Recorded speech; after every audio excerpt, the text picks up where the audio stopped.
সকলোকে স্বাগতম জনাইছো মোৰ এটা নতুন মিনি ব্লগলৈ। বহুত দিনৰ পৰা আহিম বুলি ভাবি থকা নামঘৰ ভাগলৈ আজি আহিলো। এই নামঘৰ ভাগৰ মহাত্মা পিছে শুনিয়ে থাকো, কিন্তু ইমান ওচৰতে যদিও আহিবলৈহে নিমিলে। আজি আহিলো আৰু প্ৰথমতে শৰাইখন দি তাৰপা গৈ চাকি জ্বলালোগে। তাৰ পাছত ললো ভকতৰ সেৱা। ভকতে নাম লৈয়ে আছিলে।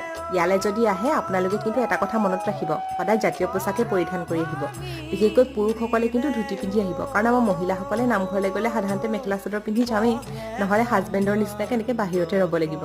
তাৰ পাছতে আমি ধুনীয়াকৈ ফটো দুকপিমান মাৰি ল'লো আৰু তাৰ পাছতে গ'লো যোৰহাটত থকা বৌ ঘৰলৈ। এয়া হৈছে আবৰি, মোৰ ভতিজা। তাই মনক যে চব খেলা বস্তু দি খেলাইছে। আৰু তাৰ পাছতে বৌয়ে ঢেৰ কিবা কিবি বনাই থৈছিলে, সেইবোৰৰ লগত ধুনীয়াকৈ ভাত সাজ খালো। ষ্টিম ফিছ, বেঙেনা পিটিকা, মাটন, ডাক, মাছৰ জোল, মুঠতে ঢেৰ কিবা কিবি। তাৰ পাছতে আমি ধুনীয়াকৈ আড্ডা মাৰি ঘৰলৈ বুলি উভতি আহিলো।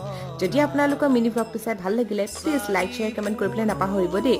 চাওকচোন জোনটো ইমান ধুনীয়া লাগিছে।